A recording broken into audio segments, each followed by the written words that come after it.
ओम नमः शिवाय। हिंदू कहानी संग्रह में आप सभी का स्वागत है।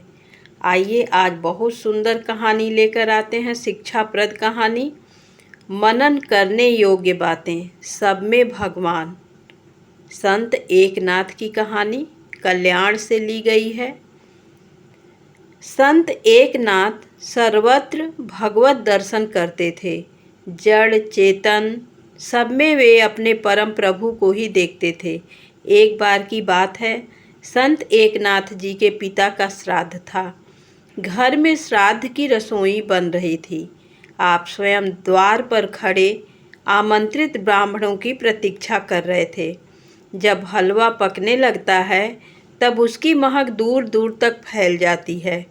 अतः इनके भी घर के बाहर तक महक छा रही थी। इसी समय कुछ महार सपरिवार उधर से जा रहे थे। हलवे की महक उनके नाकों में भी गई। महार के एक बच्चे ने कहा, माँ कैसी मीठी महक है, कैसे बढ़िया पकवान बने होंगे। भूख न हो तो भूख लग जाए। माँ ने उदास होकर कहा, बेटा हम लोगों के नसीब में ये चीज़ें कहाँ रखी हैं। हम अभागे को तो इनकी गंध भी दुर्लभ है। संत एकनाथ जी ने उनकी ये बात सुन ली। उनका हृदय द्रवित हो गया।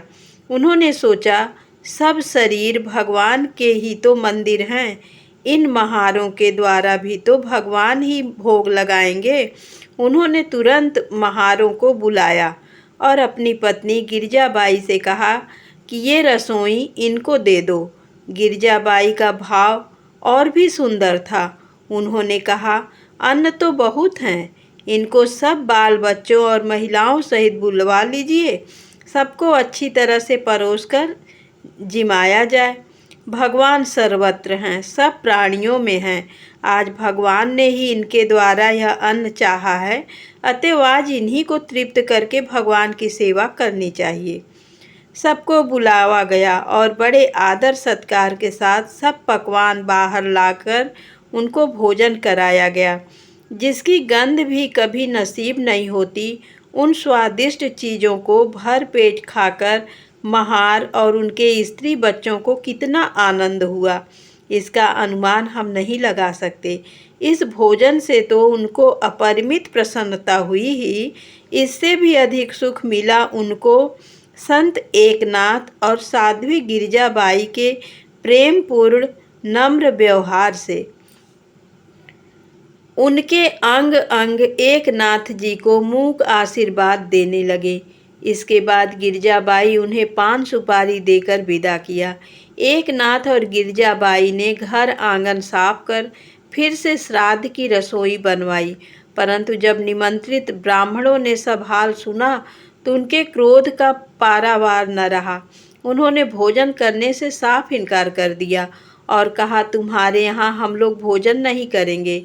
एकनाथ जी ने हाथ जोड़कर उनसे प्रार्थना की, पूजनीय ब्राह्मणगण, पहली रसोई बनी तो थी आप लोगों के लिए ही, परंतु जब उसकी गंध महार परिवार के नाकों में पहुंच गई तब वह उच्छिष्ट अन्न आपको कैसे परोसा जाता। वह रसोई उन लोगों को खिला दी गई और फिर से सारी सामग्री इकट्ठा करके आपके लिए नई रसोई बनाई गई। आप लोग हमें क्षमा करें और इसे ग्रहण करने की कृपा करें। बहुत अनुनय विनय के बाद भी ब्राह्मणों ने उनकी बात नहीं मानी। एकनाथ जी को चिंता हुई कि ब्राह्मण बिना खाए जा रहे हैं। उनके यहाँ श्री खंडिया तो रहता ही था। कहते हैं कि स्वयं भगवान ने श्री खंडिया के नाम से बरसों तक एकनाथ जी के घर नौकरी की थी। श्री खंडिया ने कहा, नाथ जी, आपने रसोई पितरों के श्राद्ध के लिए बनाई है ना, फिर चिंता क्यों करते हैं। पहले परोस कर पितरों को बुलाइए, वे स्वयं आकर भोजन क्यों नहीं करेंगे। एकनाथ जी ने ऐसा ही किया। पत्तलें लगा दी गई और पितरों का ध्यान करके श्राद्ध का संकल्प किया। उनके द्वारा आवाहन करते ही उनके पितर मूर्तिमान हो गए और आकर अपने अपने आसनों पर बैठ गए। एकनाथ जी ने बड़े भक्ति भाव से उनका पूजन किया और भोजन परोस कर उन्हें जिमाया। पितर तृप्त होकर आशीर्वाद देकर अंतर्धान हो गए। जब ब्राह्मणों को ये सब हाल मालूम हुआ तब वे बड़े लज्जित हुए। उन्होंने एकनाथ जी के पुण्य प्रताप को समझा और वे अपनी करनी पर पश्चाताप करते रहे।